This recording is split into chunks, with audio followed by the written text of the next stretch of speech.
I arrived in Helen in 1976. My family moved up from the Atlanta area.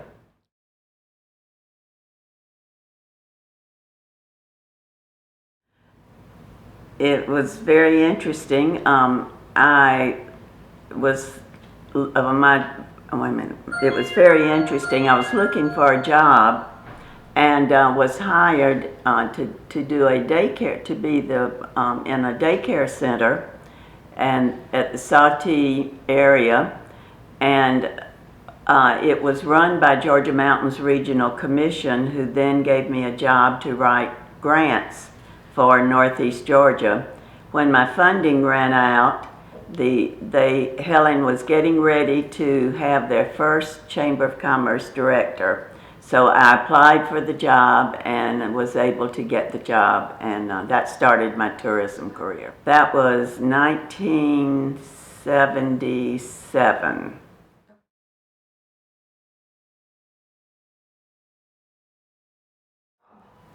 I did a little bit of everything.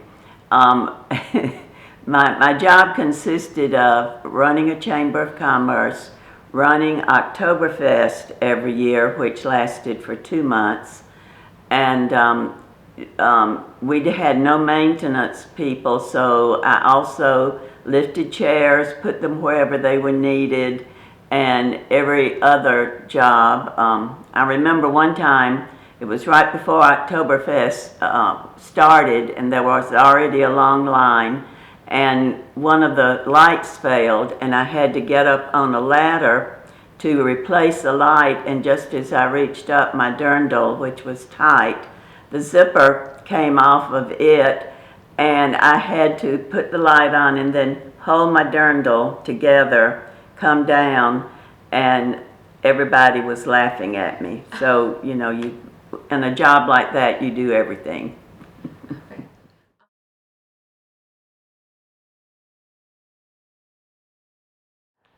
We had not had a full-time chamber director until I was hired, and the Chamber of Commerce needed money to advertise Helen. The city at that time only had enough money to pay for my salary and just a few things that were absolutely needed for the chamber to start, and I had no money to market the Chamber of Commerce and Helen. So my main job during those years was to try to figure out ways that I could market and promote Helen without it costing anything.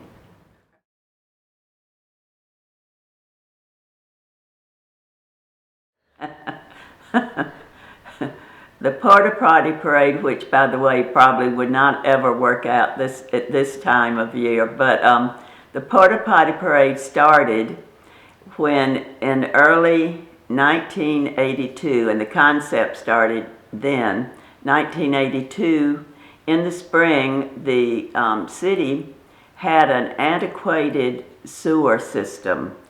And it was fine as long as there weren't many people coming into town, but with Helen being a Bavarian village, now people really began to come into Helen. So the state told the city of Helen in the spring that they would have to shut down the public restrooms. And we said, oh my gosh. So they brought in 26 porta-johns, and they had 12 on one side of City Hall, 13 on the other side. And that was what visitors saw when they first came into Helen.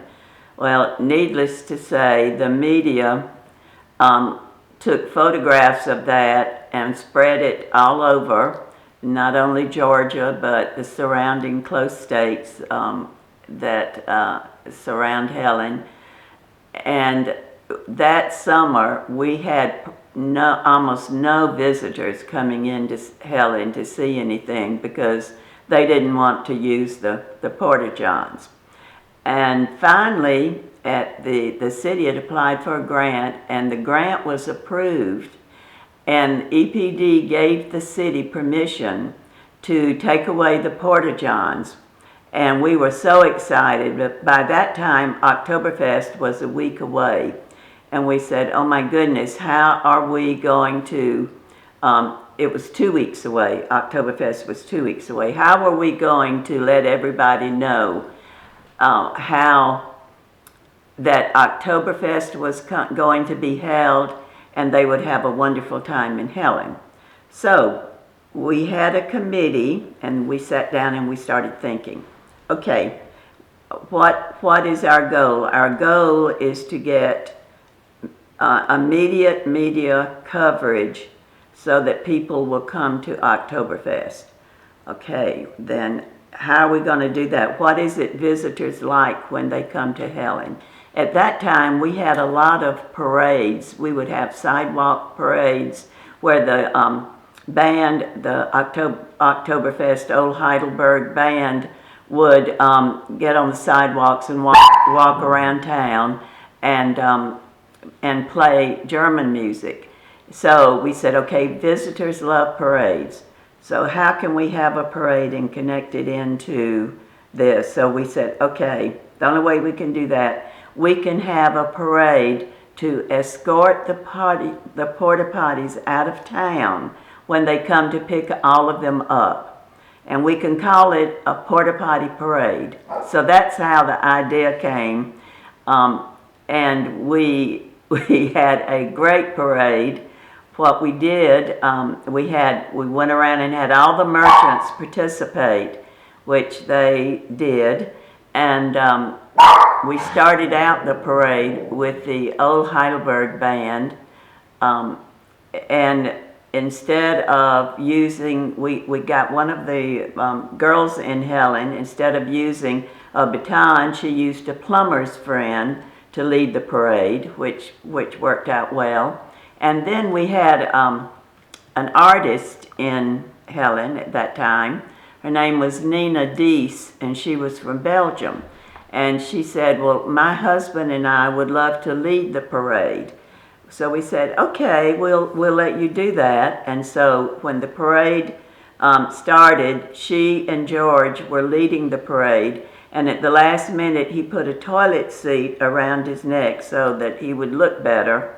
And it was an unused toilet seat, so that would work out all right. The guy came into Helen with the big truck that would take all the porta-johns out, and he loaded them up, and we decorated his truck with streamers that was actually toilet paper. And at that time, in Helen, in the early the late 1970s, the toilet papers that were available were in bright colors. You had a royal blue, you had an emerald green, you had a fuchsia one. So we put all of those streamers on the truck. So when the truck got ready to go out, he had all of these beautiful toilet paper streamers tied to him. Nina and George led the parade. Right after them, we had several people from the Welcome Center walking with a big banner that said Oktoberfest begins in 10 days. And then the band followed, and all the townspeople followed in the parade. Some of them walked along with wheelbarrow and corn cobs in it and corn stalks sticking out. One got one of the huge trolls from the old salty store and had it on a wagon, and anything that reminded them of porta-johns or corn cobs or things like that is what we did. And we had a great parade. And the interesting thing about the press, as soon as I found out we were going to have a porta-john parade, I wrote a press release and I sent it to Associated Press, and at that time UPI was still in operations. So a few days later, about a day or two later, I got a note. I had a telephone call, and they said, "Is this parade legitimate, or is this something you're just telling us?" I said, "Oh no, we're going to have it, and we would love to have you attend." Well, I wondered if that was going to help us out at all. So the morning of the parade at 10:30, the people started coming into town, and television stations, not only from Georgia, but from Tennessee, North Carolina, South Carolina, all came in, started coming into Helen, and we said, it's going to be a success. So the parade went through town, went down the highway, and we ended the parade with the Alpine Helen hot air balloon, which the city owned at that time, getting one of the porta-johns, lifting it up and carrying it across the mountain. So the photograph that got us international coverage was that photograph of a hot air balloon carrying a porta-john over the mountain.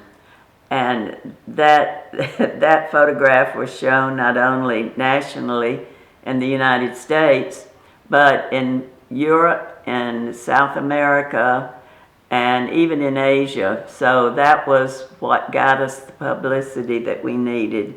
And the week later, when Oktoberfest opened, it was one of the best Oktoberfests that we'd ever had.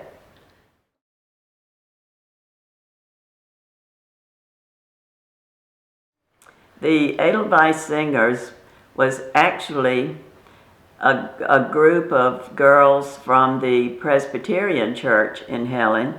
When I moved to Helen, I'm a musician, I'm a church organist, and I was asked to play the organ at the Presbyterian Church. And I realized that Helen had no German music at that time. Here we were, a Bavarian village, and we were still using country and western music. So we knew that wouldn't work. So I talked the girls in the choir into going ahead and let's work together and form a group of singers. We decided to call those singers the Edelweiss Singers. We had the few German people who were in town to teach us the German drinking songs, and we learned it phonetically so that we would sing them, but we really didn't know any German at all. So we would go around and sing our German songs. We sang in Oktoberfest for 7 or 8 years. And then we were, after we started singing, we were invited to other areas of the state. I know we sang in Atlanta at one of the ball games that were in Atlanta.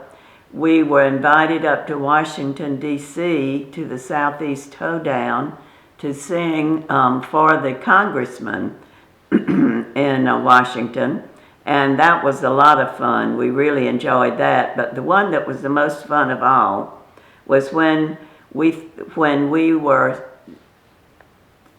invited to the Hofbräuhaus in Munich, Germany, to sing. And we thought we were invited to the Hofbräuhaus in Munich, Germany to sing. One of the members of our group who were going over to Fusen, which was our unofficial sister city, invited us to come with the city council and the mayor, who was Roy Sims at that time. And they said, would you go with us and I can get you into the Hofbräuhaus to sing? And we said, oh, that is wonderful. So I got my accordion and we all got our dirndls together and took them over there. And the day came when we were going to Munich, and we dressed in our dirndls and I took my accordion, and the German person with our group went and started talking to the general manager of the Hofbräuhaus. They were speaking in German and we couldn't understand what they were saying, but he came back to us and he said, okay, what we need to do, they're going to let us in, and we need to go up to the dining room and if the head musician will let us take some of his time, we will be able to sing. And I know that's not going to be a problem. So we said, okay, so we go upstairs to the dining room, and the guy starts talking to the head musician, who was about 5 feet high and very stocky. And I don't know much German, but there's one word that I do know, and the word is nine. And they started talking, and in a little while, the German head musician started saying, nine, nine, nine, nine. And I said, oh my goodness. Here he's turning us down. He's not going to let us sing. And after we came all the way over to Germany, and thought we were going to sing, and so the guy was saying 9, 9, and they were arguing it by that time. And finally, I realized, well, while they are arguing, no one was either playing or singing. And I said, this is our only chance. So I rushed up to the guy, and I said, thank you, thank you, thank you for letting us sing. And the guy was saying, 9, 9. So I said, come on, girls, let's start singing. So I started my accordion, started playing it, and the girls started singing, and that little guy was still saying, 9, 9, 9. But when we started singing, they really liked us. So they let us sing upstairs in the dining room for about 45 minutes. And then they invited us down to the beer hall downstairs, which is the one that all the famous musicians used to sing and play. And they let us sing for about 2 hours there. And it was so much fun. They really liked us. And so we finished singing there, and I noticed at a few of our songs, when we would sing them, they would giggle. And I thought, well, I wonder why they're giggling. So I asked our German friend why they were giggling at some of the songs. He said, well, what has happened, you've learned half the songs in the northern German dialect and the other half in the Bavarian dialect. So anyhow, no matter how we learned them, we had a great time, and they enjoyed having us in Germany. We we put out this album in the late 1970s, probably around 1970, 1980. This was the first group of Edelweiss singers that we had, and every now and then one of them would have to drop out, and we would find another singer to sing for us. But we had a good time making making this album, and it was when we made the album that I had to learn to play the accordion really well, because we were standing up and we didn't have a piano to accompany us. So I studied real hard, and we made the album, and the other part of this album, we did use a band that was in town, but it was a bluegrass band. So when people listen to the album, part of it has the accordion accompaniment, and part of it has a country and western and bluegrass band accompanying.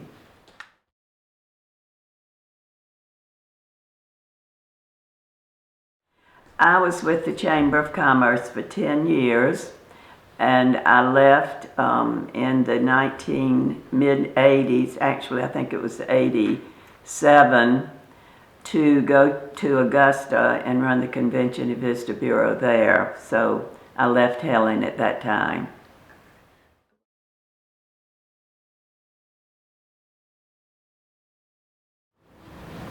Yeah, when I look back at my life during that time, it was hard, because it's hard when you're a single mother raising your children. And I remember how many of the merchants and the mayor and the city council helped me to get through that hard time in my life. And I remember the old saying, it takes a village and to help. And and help raise my children. And that's exactly what happened to my children. I have very fond memories of Helen.